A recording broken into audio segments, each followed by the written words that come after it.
Tropical Storm Irene is nearing hurricane intensity. I'm Mike Naso from Internet Partnership Radio, and that is the subject of this evening's Tropical Update.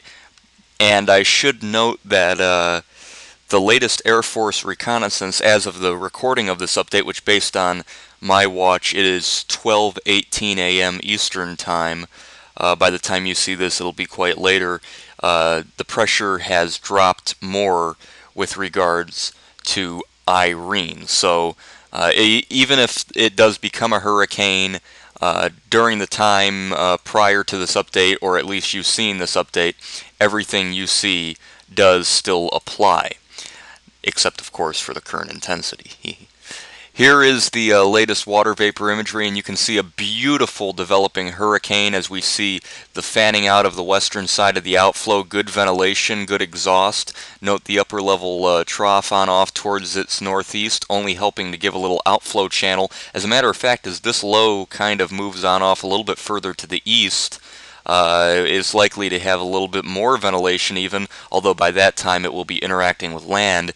The general thinking is that she's going to continue pretty much right over Puerto Rico and then right along or scraping the north coast of the Dominican Republic. Might weaken a bit, might kind of entrain some dry air, have a little bit of raggedness to it, but it will have ample time to recover once it gets back out over the open waters. The Bahamas are next after the Dominican Republic, and from there anywhere from Miami all the way up the eastern seaboard needs to keep a very close eye on Irene, because it does look like it will become a dangerous hurricane, as the Hurricane Center is forecasting already at least 90 miles per hour offshore and then 85 miles an hour inland. That implies continued strengthening until landfall, and that's if it even makes landfall, and if it strengthens at that rate.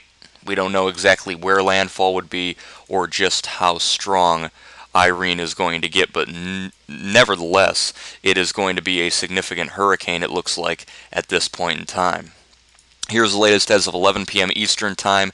It was at 17.9 north, 65.5 west. Winds were 70 miles an hour, gusting to 85. It's moving west-northwest at 14, so not quite as quickly as it was 24 hours ago, and it still has a more northwest component than it did 24 hours ago, so clearly is kind of stair-stepping its way up through the greater Antilles, and it should do that until Wednesday, when it should begin a more pronounced northwestward movement. By that time, it could be dangerously close to south and central Florida. The pressure 993, the latest Air Force recon says 989, and my guess is that at either 2 a.m. advisory or the 5 a.m. Irene will become the first hurricane of the 2011 Atlantic hurricane season. You can see the track here through time over Puerto Rico tonight throughout the morning, and then scraping Hispaniola, moving inland briefly, but very, very close. And keep in mind, when they get towards these areas, remember Gustav, remember Isidore and Lily and Dennis and Ivan and Dean, they like to dance around these areas with the high peaks. So don't be surprised if Irene kind of scumbles, if that is a word, over Puerto Rico and then kind of straddles the northern coast of Hispaniola. But once it leaves, it's looking very likely like it's going to have a good reservoir for intensification. In fact, an outstanding one as far as water temperatures are concerned, and ride the Gulf Stream until an eventual landfall. But keep in mind of the landfall times as well. If Irene moves further west, it could be much weaker and make landfall, say, sometime Thursday afternoon in South Florida. If it moves on the right side of this cone, it could be sometime Saturday, even Saturday night, up into North Carolina. Right now it looks like somewhere in between, which would put anywhere from, West Palm Beach to the Cape Fear area most at risk here, but that is an area of 3 to 4 states. So everybody needs to be on alert, as this looks to be a serious hurricane threat anywhere from Florida to the Carolinas, as we'll see when this turn occurs, how drastic of one, and does ridging rebuild? Is there a weakness that closes up and kind of pulls Irene up and then leaves it to kind of straddle the coastline or slowly move inland, or what exactly happens with it, we'll have to wait and see on that. I should note, of course, hurricane warnings up Puerto Rico, Hispaniola as well. Don't be surprised if in the coming days these hurricane warnings get extended further and further towards the west as we enter a phase of serious concern with Tropical Storm Irene, as it's really going to be a hurricane, it looks like, not very long from this point in time.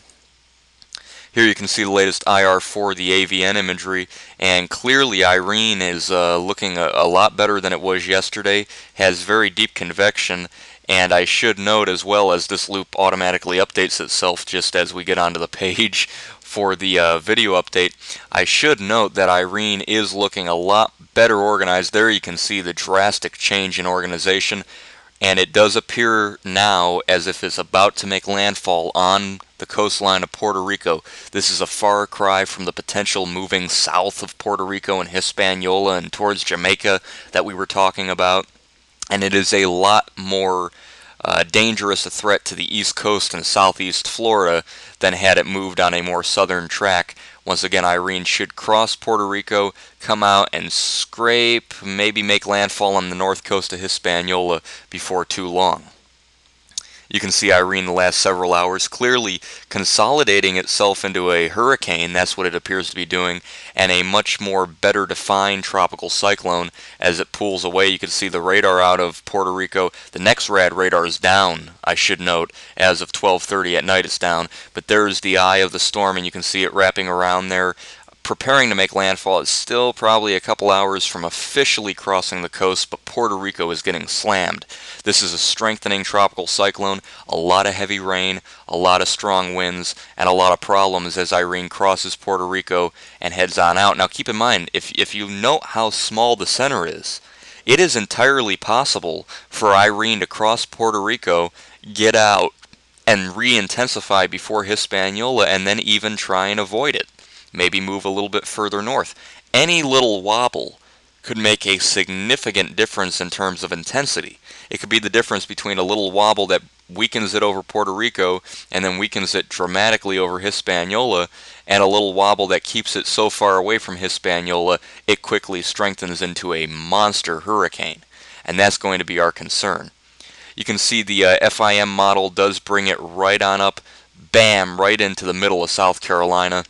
That would be a very, very significant situation, and that track as well would be pretty close to what we're seeing now, although maybe a little bit further south. So if the motion of this track seems a little bit too far south given where the storm is, just extrapolate this track just a little nudge to the north, and we would be talking about that and potentially a lot stronger system. But clearly the intensification over the Bahamas noted in this model would make a lot of people very, very apprehensive, and no doubt the intensification of Irene is making people apprehensive right at this very point in time. The model guidance, the consensus continues to be a little bit further east than the Hurricane Center. They're sticking more west, but let me tell you, if this does shift to the east, anything to prolong it over water. This is not a late season storm. This is not wind shear. This is not a dramatic trough sweeping in to push the system north and weaken it. This is following right along the Gulf Stream and intensifying. Remember Dennis in 99? Dennis did the same thing at the end of August in 99 and just kind of pulled on up. It was 105 miles an hour, large, ragged eye.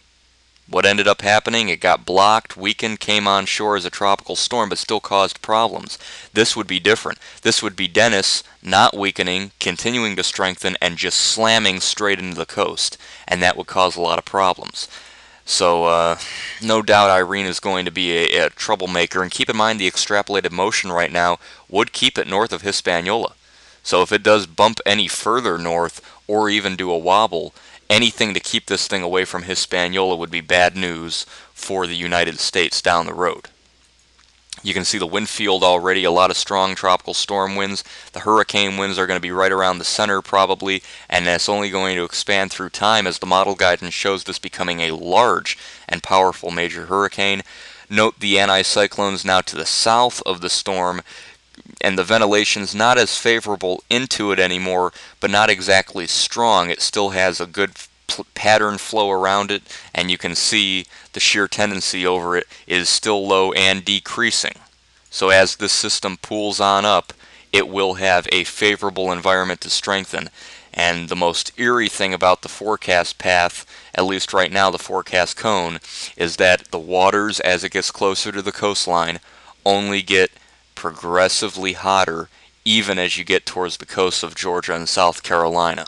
So if Irene maintains itself as a tight developing hurricane, if it does become a hurricane shortly, then we're going to deal with a situation of a strengthening hurricane, perhaps a major hurricane taking aim somewhere between Florida and the Carolinas this coming weekend.